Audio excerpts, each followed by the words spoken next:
और किंवा this लिया this और it पण चालेल. This is use for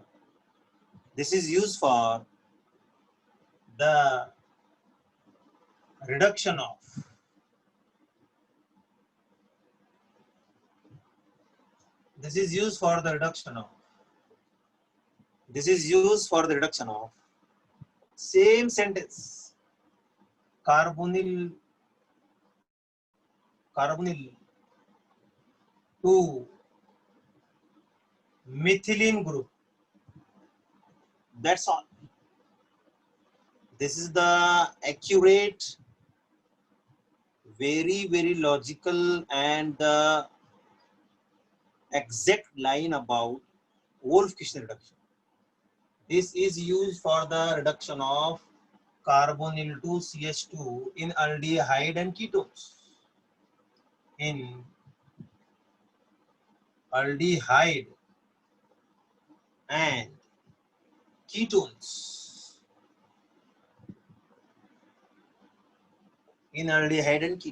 Next point. Directly we will go for the Wolff-Kishner reducing agent. What is the reduction reagent? Write it. Hydrazine.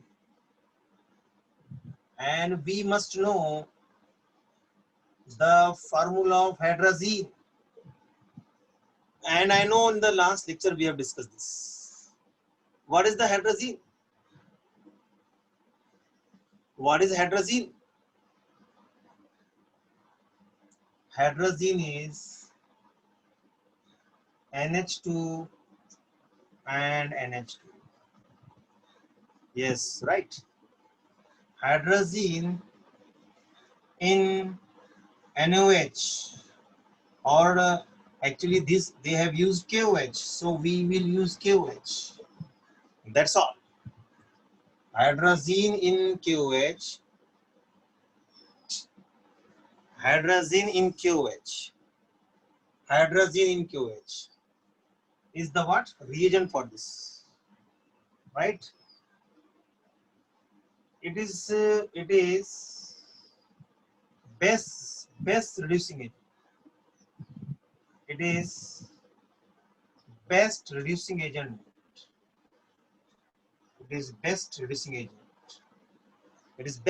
agent. Fine. But again, what is the point? What is the condition? Basic condition. So what will be the drawback? Yes. What will be the drawback? Base sensitive group will not be applied here.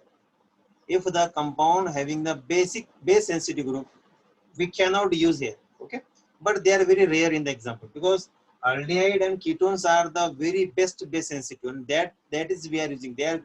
These are the compounds we are using here. Let us go for example. If you take benzaldehyde,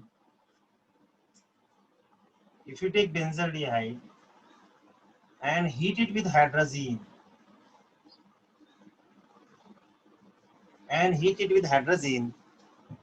in the basic condition KOH, and for this it is a high temperature required. If we cannot use water here because water will evaporate at 100 degree, right?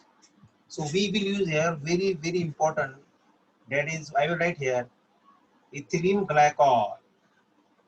Ethylene glycol is a solvent we use here.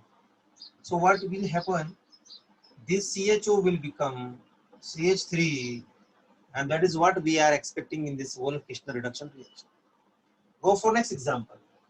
If you take benzophenone,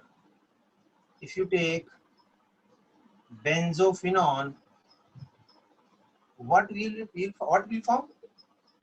Yes, you can write the product. Very simple. Diphenyl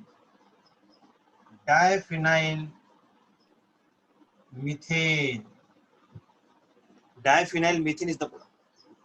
See, but here last point about this Wolff-Kishner is what we have learned in the chemical reaction, means addition reaction, when you have hydrazine. So we will have that reaction. See here.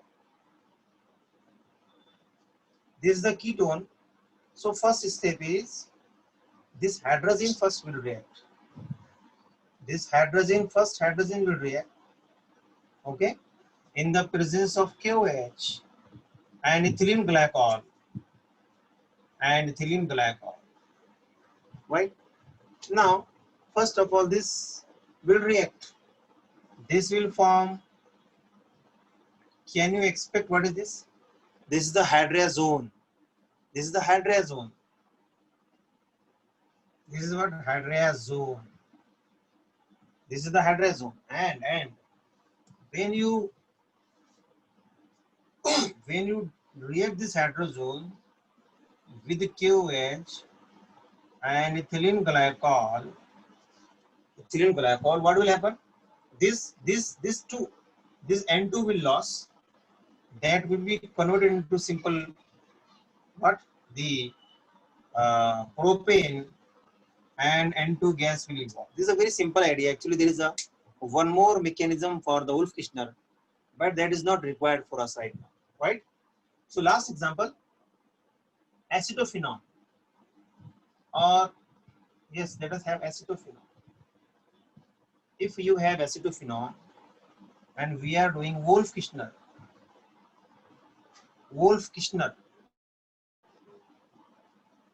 so what is the product? Ethyl benzene is the product. Ethyl, this is the product here. Ethyl benzene, right? So these are the reactions, reduction reaction. This is the third reaction under the category of aldehyde and ketones reaction. And we have discussed Wolff reduction, Wolff-Kishner reduction. This is superior than Clemmensen reduction.